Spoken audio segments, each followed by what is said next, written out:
আচ্ছা এই যে বড় বড় ইলিশ মাছগুলো এগুলো কত টাকা করে কেজি? একদম 2200 টাকা কেজি। গাইস এখন দেখাবো কিভাবে মাছের দাম কমাতে হয়। ভাইয়া এত সুন্দরী একটা মেয়ের কাছে আপনি মাছ বিক্রি করবেন, মাছের দাম একটু কমায় রাখেন না। এই বড় ইলিশ মাছটা দেন, 300 টাকা দিব। কি বললেন আপনি? একটা ইলিশ মাছের দাম 300 টাকা? প্রেম করেন আপনি? বয়ফ্রেন্ড আছে? না আমি সিঙ্গেল। আমিও সিঙ্গেল। প্রেম করবেন আমার সাথে? প্রেম করেন, ইলিশ মাছ সব ফ্রি দিয়ে দেবো। কিসের একটু ফোনটা অফ করতো। এই জেল্লার করে জেল্লা, কি বললি তুই? বাংলা ভাষায় কথা বলছি, বুঝেন নাই? আপনার ভালো লাগছে, আপনার লগে প্রেম করুন। প্রেম করলে খালি ইলিশ মাছ না, সব মাছ ফ্রিতে দিয়ে দেবো। থাপড়ে তোর দাঁতগুলো সব ফালাই দিব। সামান্য একটা মাছ হলে তুই আমার সাথে প্রেম করতে চাস? চেহারা জীবনে আয়নায় দেখছস? অবশ্যই দেখছি। মাছ বেচলেও আমি একটা ফর্সা সাদা, এই যে ইলিশ মাছের মতো চেহারা আমার। আর আপনার যে চেহারা আয়না দিয়ে দেখছেন কোনোদিন? মেকআপ ছাড়া তো আপনার চেহারা মনে হয় তেলাপিয়া মাছের মতো লাগবে। আমি কোনো মেকআপ করি নাই, this is my natural face. আর একটা ফালতু কথা বললে তোর ইলিশ মাছ দিয়ে তোরে কিন্তু পিটাবো, জেল্লা কোথাকার। এই খবরদার, আরেকবার চাইলে করলে একদম বিয়ে করে বাড়ি চলে যাও কিন্তু। কি তোর কত বড় তুই বিয়ে করবি? হ্যাঁ বিয়ে করবি? জেল্লা।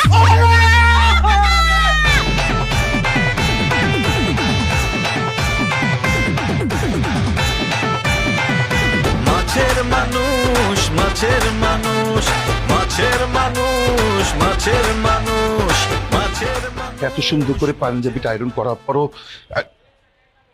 কি ব্যাপার সুইটি? ঢাকা শহরে একজন বড় ব্যবসায়ী তার ছেলে আজকে তোকে বিয়ের জন্য দেখতে আসবে, তুই এখনো রেডি হসনি?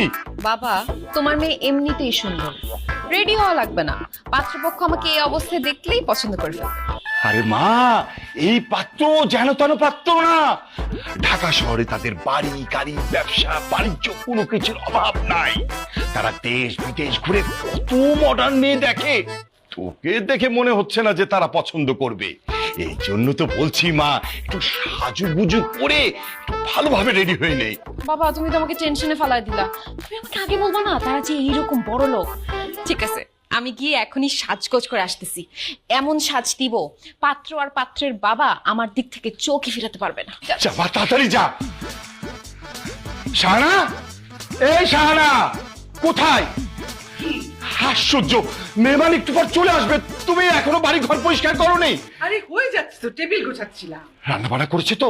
সব শেষ। আচ্ছা তুমি না বললে মেহমান তাড়াতাড়ি আসবে, কই এখনো তো তারা আসলো না? শাহানা, বড় লোকের বিরাট কারবার। তারা লেট করে ঘুম থেকে উঠবে, লেট করে তারা খাওয়া দাওয়া করবে, লেট করে কোথাও যাবে, আর সবাই তাদের জন্য অপেক্ষা করবে, এটাই তো স্বাভাবিক। শাহানা, আল্লাহর কাছে দোয়া করো যেন পাত্রপক্ষ